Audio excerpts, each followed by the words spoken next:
Wout van Aert, quand je te dis qu'il doit claquer un monument maintenant, certes, il a remporté Milan-San Remo en 2020, il a déjà remporté 9 étapes sur le Tour de France dans sa carrière, il a remporté l'Estrade, il a remporté l'Amstel, mais il manque cette victoire qui peut marquer tout un peuple entre le Tour des Flandres, entre Paris-Roubaix et Liège-Bastogne-Liège. Maintenant, il a plus d'excuses. Je t'en ai parlé un petit peu avec les transferts, parce que quand t'as un Van Baarle maintenant Laporte pour t'accompagner, je suis désolé, maintenant Van Aert, il faut conclure le travail, parce que quand on te met à disposition de tels coureurs pour t'accompagner le plus loin possible, non, maintenant là, il n'y a plus aucune excuse. Patrice et Julien.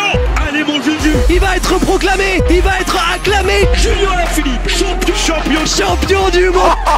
Attaque de Marlou.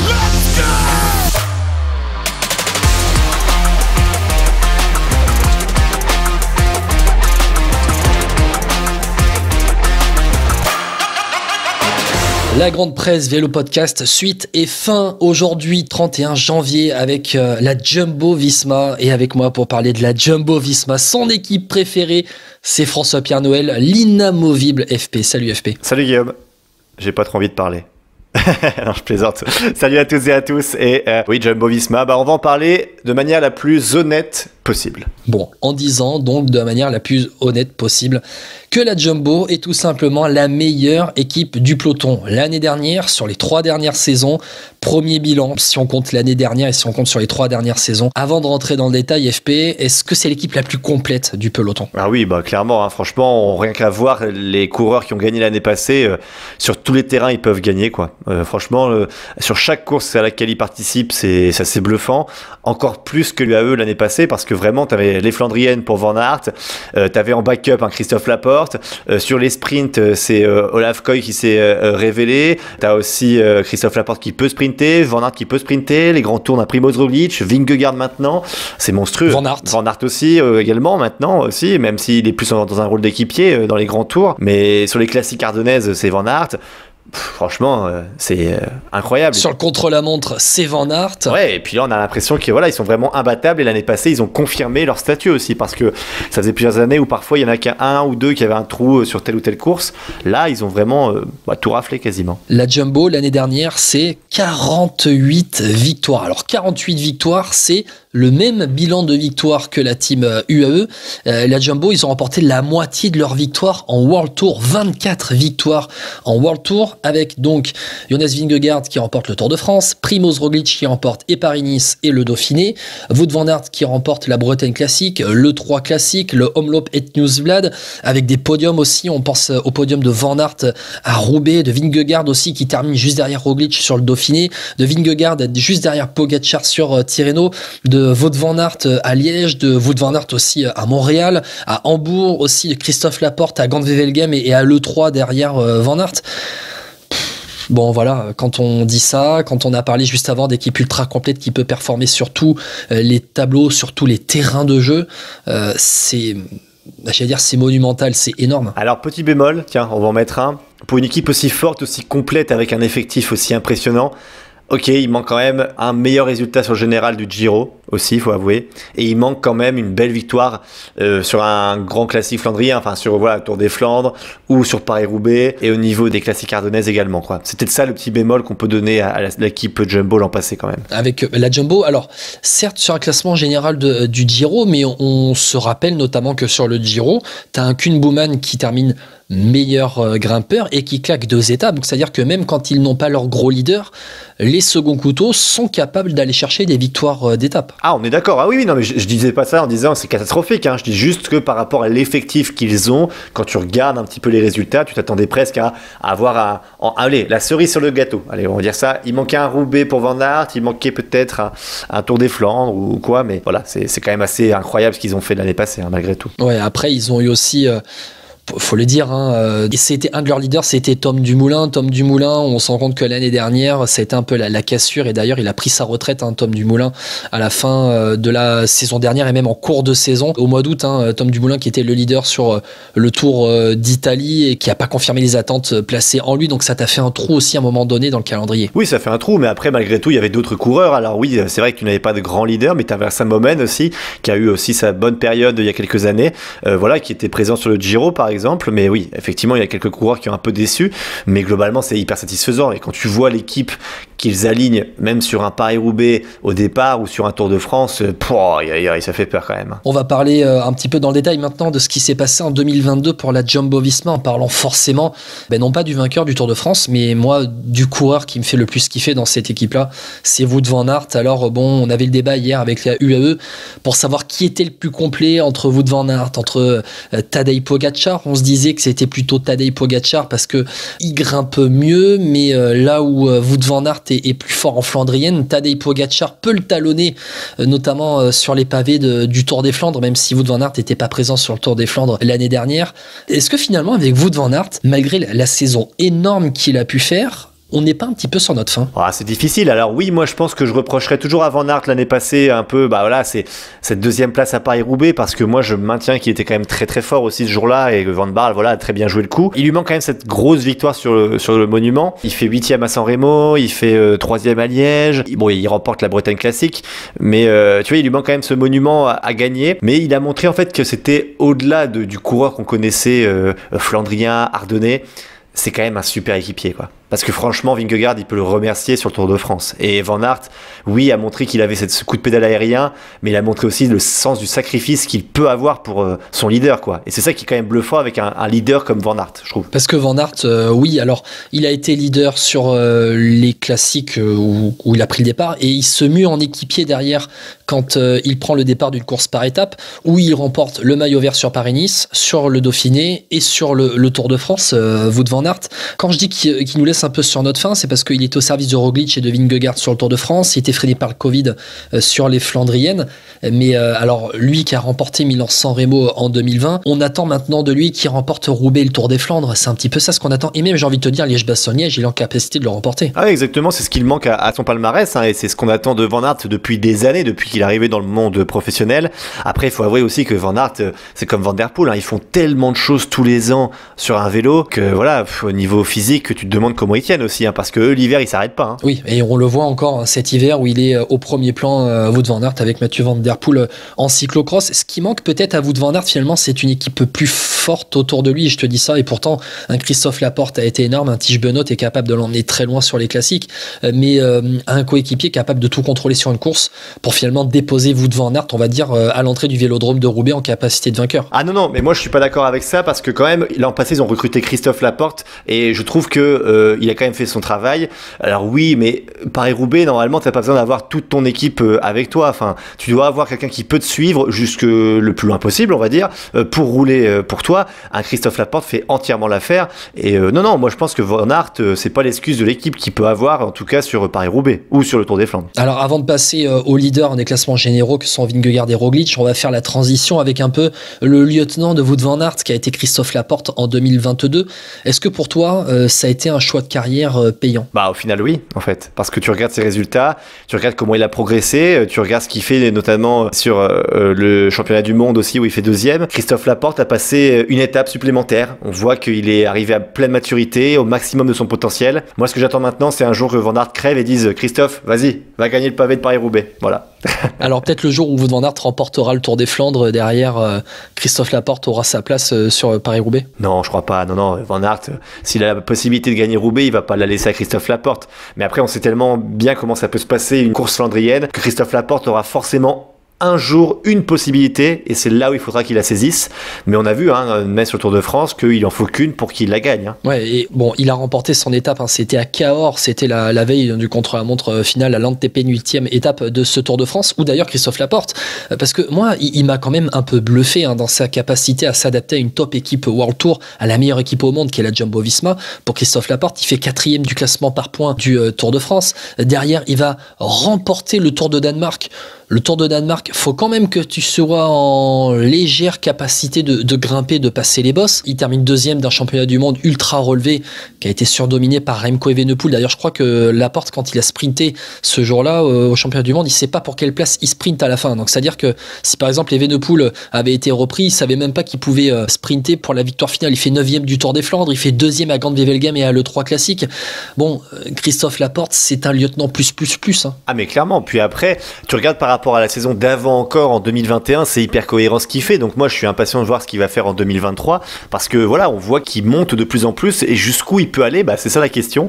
Et je suis impatient de voir ce qu'il va faire cette année sur Paris-Nice et sur Tour des Flandres, Paris-Roubaix, et puis a priori, il est annoncé sur le Tour de France. Donc voilà, moi je suis impatient de voir ce qu'il va faire. Mais Laporte, voilà, c'est vraiment là, pour le coup, c'est vraiment la comparaison que beaucoup de monde utilise pour plein d'équipes, plein de coureurs, mais c'est comme le bon vin, c'est vraiment qu'en vieillissant, il est bluffant, quoi, quand tu regardes sa carrière à ce coureur. Et Christophe Laporte, on lui avait laissé la première étape, souviens-toi, à Paris-Nice l'année dernière, où ils font le triplé avec Roglic et Van Aert. Ils arrivent à Mantes-la-Ville, tous les trois en échappé en attaquant dans le final, triplé jumbo, et on voit Laporte lever les bras devant Van Aert, devant Roglic, et Laporte qui portera le maillot jaune derrière pendant 3 jours jusqu'au contre-la-montre de Paris-Nice. On va passer au leader maintenant de la Jumbo-Visma. Ils sont deux, ils s'appellent Jonas Vingegaard et Primoz Roglic. L'un a remporté le Tour de France pour la première fois de sa carrière. L'autre a dû abandonner le Tour de France. Il a dû aussi abandonner la Vuelta.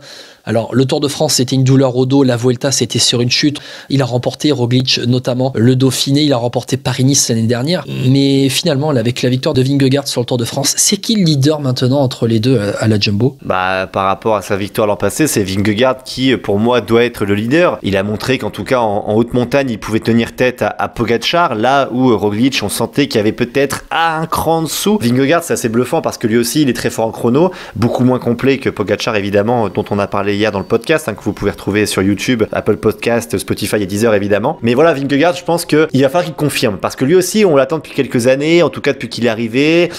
C'est un coureur qui a montré sa capacité en haute montagne, en chrono, sur le Tour de France, mais au final, son palmarès, oui, il est fourni par le Tour de France, de 2e place sur le Tirreno, 2e place sur le Tour du Pays Basque, mais en fin de compte, c'est pas grand-chose pour l'instant pour un coureur de 26 ans et qu'on attend comme un des meilleurs coureurs du monde, en fin de compte. Mais est-ce que l'image finalement la plus marquante à la Jumbo pour cette année 2022, c'est pas le Dauphiné où, tu te souviens, lors du doublé de Roglic et de Vingegaard, c'est la dernière étape au plateau de Salaison, où ils arrivent main dans la main, où Roglic, tu sens qu'il est en galère complet dans la roue de Vingegaard qui l'emmène dans le dernier col pour aller remporter le Dauphiné. Elle est pas là l'image marquante parce que derrière en plus t'as l'abandon de Roglic sur le Tour de France, un Tour de France remporté par Vingegaard. Après c'est un peu comme l'image Wiggins, Christopher Froome à l'époque sur le Tour de France. Mais c'est exactement ça. Oui, est-ce que le lieutenant a dépassé le maître? Certainement, en haute montagne. Après Roglic, malgré tout, il a quand même remporté des belles courses. Donc tu l'as dit, le Dauphiné, t'en as parlé. Il remporte Paris-Nice aussi. Donc voilà, c'est pas une mauvaise année pour Roglic, mais il a cette poisse Roglic qui arrive pas à partir pour l'instant parce que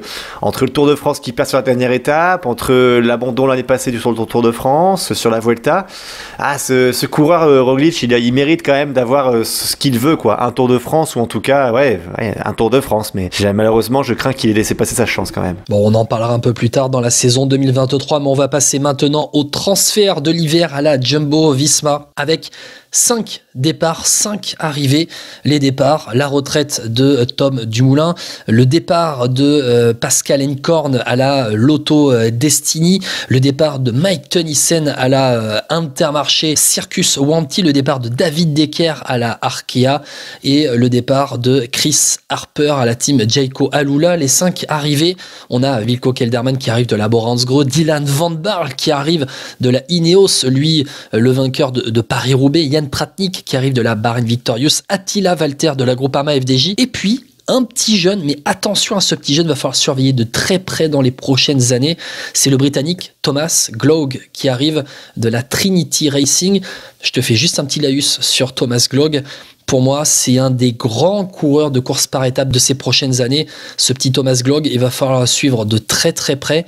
Et je pense qu'il pourra faire mal, vraiment très mal. Le recrutement le plus marquant finalement pour la Jumbo, c'est l'arrivée de Dylan Van Baarle. Le retour de Dylan Van Baarle. Oui, j'ai l'impression que ça y est, tu remportes Paris-Roubaix au Tour des Flandres et c'est pas la Jumbo qui a gagné. Du coup, on t'achète, quoi. C'est un peu ça l'idée.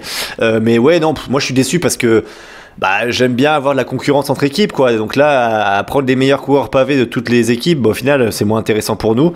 Voilà, c'est ça que je suis un peu déçu, c'est en tant que spectateur. Après, oui, effectivement, là, maintenant, t'as plus d'excuses, quoi, pour perdre. Parce que si t'as Van Baarle et Laporte pour t'emmener sur Paris-Roubaix, sur le Tour des Flandres, il faut quoi de plus, là? Il faut quoi? Il faut s'accrocher de moto, il faut qu'on crève les pneus de Van Der Poel au départ. Enfin, tu vois, là, c'est un peu, tu sais, c'est comme les parties de jeux vidéo, quoi, où tu mets tous les meilleurs coureurs dans ton équipe et tu dis, c'est bon, allez, maintenant, je vais tout gagner cette année. tu vois, et c'est ça qui me frustre un peu, en tant que spectateur, je dis bien. Oui, mais après, Dylan Van Baarle, pour le coup, c'est pas seulement un Flandrien, c'est aussi un très bon équipier, capable de tirer des grands bouts dans l'école. On renforce aussi en même temps le groupe des courses par étapes pour aligner 2 calendriers distincts et 2 calendriers costauds, avec notamment aussi un Wilco Kelderman qui arrive dans l'équipe, un Attila Valter qui arrive de la Groupama FDJ aussi. Oui, Attila Valter, on en a parlé dans le podcast FDJ, où moi je pense que c'est pas forcément un très bon choix de carrière parce qu'il était en train de grandir doucement, et je pense que partir dans un train, dans une grosse équipe, c'est pas la meilleure solution pour lui. Mais pour Wilco Kelderman, clairement c'est bien, parce qu'en plus Jumbo cherchait un nouveau leader pour un Giro ou pour une Vuelta. Bon là apparemment ce sera le Giro l'année prochaine. Voilà, donc Kelderman c'était un très bon choix pour lui, et en plus il est dans une grande équipe et qui peuvent lui mettre à disposition des coureurs pour l'aider, donc franchement ouais, un très bon choix de carrière pour Kelderman. Kelderman et Dylan Van Baarle qui ont couru ensemble il y a quelques années. C'était en 2011 dans l'équipe continentale Rabobank, lorsque ça s'appelait encore Rabobank. Donc ils se retrouvent, allez, on va dire une dizaine d'années plus tard, à nouveau dans cette équipe Jumbo, avec un rôle différent de ce qu'ils avaient quand ils étaient plus jeunes et lorsqu'ils étaient arrivés chez les professionnels. 2023 pour la Jumbo. Bon, on en a parlé un petit peu, mais finalement, c'est le moment pour Wout van Aert de nous claquer cette énorme victoire qu'on attend de lui. Ouais, exactement, c'est ça. C'est Paris-Roubaix pour Van Aert avec un Tour des Flandres. Et puis pour Roglic, essayer de... Alors le problème, c'est que Roglic, je sais pas ce qu'on peut en attendre. Est-ce qu'il faut encore attendre de lui une nouvelle Vuelta? Est-ce qu'il faut le mettre sur le Tour de France au risque d'avoir à nouveau deux leaders avec Roglic, Vingegaard au départ? Je suis un peu perplexe, ça va pas être facile à gérer. J'aimerais pas être directeur sportif de la Jumbo l'année prochaine sur le Tour de France, mais voilà, après Vingegaard, il peut pas faire mieux que 2022, donc voilà, on espère pour lui une nouvelle victoire en 2023. Mais Vingegaard, je veux pas dire que je le sens pas, mais je le sens pas aussi fort qu'un Pogačar quand il remportait son premier Tour de France, tu vois.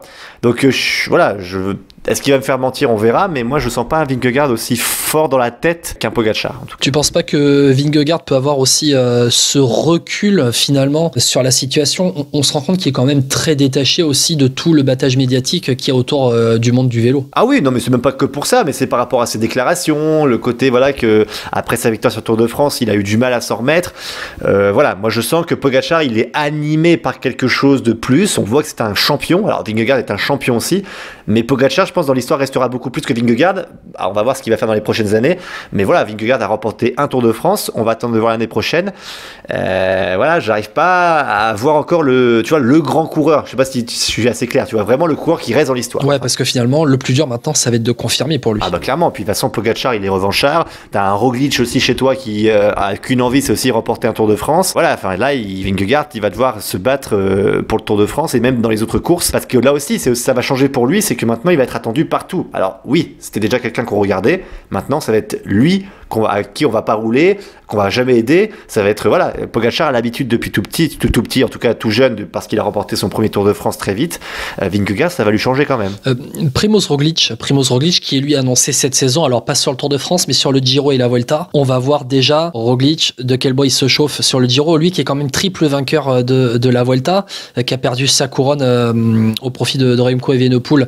Finalement, la revanche Evenepoel contre Roglic, elle est attendue là, parce qu'ils ont à peu près les mêmes capacités, les mêmes caractéristiques. Oui, c'est ça, c'est vrai. Non, moi, je suis impatient de voir l'affrontement Roglic-Evenepoel parce que les deux au maximum, j'arrive pas à savoir qui est le meilleur encore. Evenepoel me paraît, voilà, on sait pas jusqu'où il peut aller. Il a encore il y a encore des étapes à passer pour, voilà, peut-être en haute montagne, être très fort. Alors que Roglic, on l'a déjà vu fort en haute montagne. Mais en termes de chrono, ça se vaut. En termes de, ouais, c'est vrai, en montagne, a priori, sur ce qu'on a déjà vu, c'est pas mal. Donc, ouais, je suis impatient de voir cette bataille. Roglic, il vient d'avoir 33 ans, vainqueur du Tour de France. Primož Roglic, c'est d'ores et déjà terminé cette phrase? Ouais, c'est triste pour lui quand même, mais oui, je pense. Enfin, je vois pas en fait aujourd'hui dans quel scénario un Roglic peut gagner encore dans les années à venir. Parce que t'as des coureurs qui arrivent tous les ans, des coureurs qui se rendent compte que maintenant, gagner un Tour de France à 20 ans, c'est possible. Tu vois, il y a même plus ce côté où t'avais un peu peur en disant, ouais, il est un peu jeune, on va pas le mettre en leader. Maintenant, les équipes vont même plus hésiter à envoyer un gamin de 20 ans qui est très prometteur, qui cartonne au Tour de France pour dire, vas-y, on te confie les clés du camion. Donc, ça va être de plus en plus dur pour lui, ouais. T'as pas complètement répondu à ma question sur Wout van Aert. T'as très vite bifurqué sur Roglic et Vingegaard. Je te relance sur ça, FP. Wout van Aert, quand je te dis qu'il doit claquer un monument maintenant, c'est parce que pour lui aussi, les années passent à Wout van Aert. Il a 28 ans. Tu te rends compte que Van Aert, par rapport à Van der Poel, il y a l'éternelle comparaison, mais on se rend compte petit à petit que Van Aert devient un coureur plus complet que Mathieu Van der Poel. Mais mis à part ça, mis à part être un coureur ultra complet, capable de briller sur tous les terrains, certes, il a remporté Milan-San Remo en 2020. Il a déjà remporté 9 étapes sur le Tour de France dans sa carrière. Il a remporté les Stradé, il a remporté l'Amstel. Mais il manque cette victoire qui peut marquer tout un peuple. Et quand je te parle de victoire qui peut marquer tout un peuple, ça se situe dans ce printemps entre le Tour des Flandres, entre Paris-Roubaix et Liège-Bastogne-Liège. Ah oui, non, mais c'est certain. Après, je pense que lui, ce qu'il veut, c'est remporter le Paris-Roubaix, évidemment. À Wout van Aert, il a jamais eu de chance sur Paris-Roubaix, il faut bien avouer. Même sur les Flandriennes en général, il a toujours quelque chose qui lui arrive. Maintenant, il a plus d'excuses. Je t'en ai parlé un petit peu avec les transferts, parce que quand t'as un Van Baarle maintenant Laporte pour t'accompagner, je suis désolé. Maintenant, Van Aert, il faut conclure le travail, parce que quand on te met à disposition de tels coureurs pour t'accompagner le plus loin possible. Non, maintenant là, il n'y a plus aucune excuse. Déjà qu'il n'en a pas beaucoup parce que c'était un des meilleurs coureurs de sa génération. Voilà, maintenant il faut remporter cette victoire. Est-ce qu'il a un blocage mental? Je sais pas, mais Van Aert, normalement, ça doit pas lui faire quelque chose, quoi. Je pense qu'il a pas peur de Roubaix, il a pas peur de ça. Donc, non, il faut remporter cette victoire effectivement. Et là, il a plus d'excuses, quoi. Il faut pas oublier que quelques jours avant Paris-Roubaix, il avait loupé le Tour des Flandres parce qu'il avait été positif au Covid. Et donc, ça peut aussi marquer un organisme. Alors bon, ça n'excuse pas tout. Dylan Van Baarle était le plus fort ce jour-là, mais c'est encore une excuse qu'on peut mettre au crédit de Wout van Aert sans forcément l'accabler. On retient pas les excuses dans l'histoire, Guillaume. Hein. On retient que les résultats. Je vais terminer sur Wout van Aert. On a beaucoup parlé pour Julien Lafilippe. Julien Lafilippe, on l'attend sur le Tour de France, on l'attend sur le classement général d'un grand tour, on l'attend sur ça. Après ce qu'il avait fait en 2019 sur le Tour. Wout van Aert, on lui en parle beaucoup maintenant après ce qu'il a montré en montagne, en haute montagne, auprès de ses leaders sur le Tour de France. Est-ce que pour toi, c'est aussi un faux débat pour Wout van Aert? Ouais, en fait, le problème, c'est à quel moment il priorisera un grand tour, en fait. Je vois pas pourquoi. Il a pas encore remporté Roubaix, il a pas encore remporté le Tour des Flandres. C'est là où il devait performer, c'est là où il veut gagner. Est-ce que vraiment il veut remporter le Tour de France un jour? C'est la grande question, tu vois, parce que oui, en tant qu'équipier, ça marche. Parfois, il peut se laisser, parfois, on l'a vu, hein, sur des étapes du Tour de France, se laisser décrocher. Est-ce qu'il peut être non-stop à fond, à 100% et en haute montagne tenir? Je suis assez perplexe, mais effectivement, l'an passé, il a montré que sur quelques étapes, il pouvait titiller les meilleurs.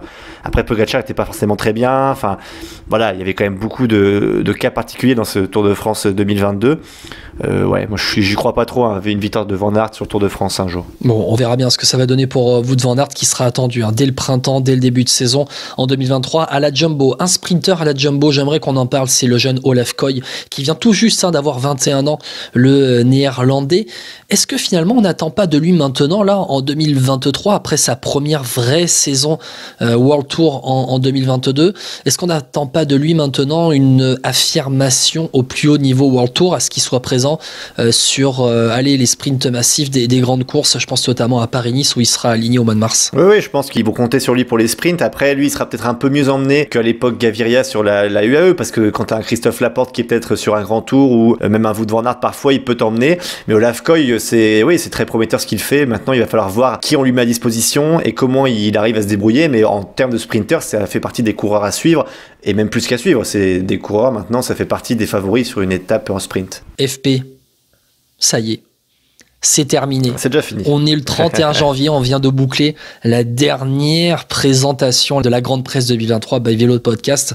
On est lancé depuis plus d'une vingtaine de jours, un jour, une équipe, un podcast, et on vient de boucler pratiquement plus de 10 heures d'antenne. Effectivement, après, on pourra pas faire ça toute l'année, hein, ça faut le dire aussi, parce que après on a des emplois du temps quand même chargés pour beaucoup, mais en tout cas, voilà, on remercie évidemment Julien, on remercie Titouan, on remercie Étienne pour leur participation, et on les entendra évidemment dans Vélo Podcast dans les prochains mois, hein, Guillaume. On les entendra bien évidemment, oui, je tiens à les remercier énormément, parce que il a fallu se mettre d'accord à chaque fois entre nous pour savoir, t'es disponible à tel jour, telle heure, tel moment, on va se mettre d'accord pour enregistrer tel podcast, et puis après ça a demandé la post-production, le montage à post-production pour vous le publier. Ça a été un travail de titan en ce mois de janvier, mais finalement c'était pour nous aussi l'occasion de relancer Vélo Podcast en ce début 2023. On retrouvera un rythme beaucoup plus normal après dans les prochaines semaines, mais on va vous remercier en même temps, FP, vous remercier d'avoir été à l'écoute de ces podcasts, parce que sur le mois de janvier, on dépasse tout simplement la barre notamment des 5-6 000 écoutes sur toutes les plateformes plateformes d'écoute, et notamment sur YouTube, sur Spotify, Deezer, SoundCloud et tutti quanti. FP, vous avez été au rendez-vous, on vous remercie énormément. Effectivement, merci à tous de nous suivre depuis le début du podcast. Effectivement, on reviendra un petit peu plus souvent avec des podcasts certainement un peu plus courts, mais un peu plus réguliers aussi, parce qu'évidemment, le format, on l'aime bien aussi, ce format de 25 minutes.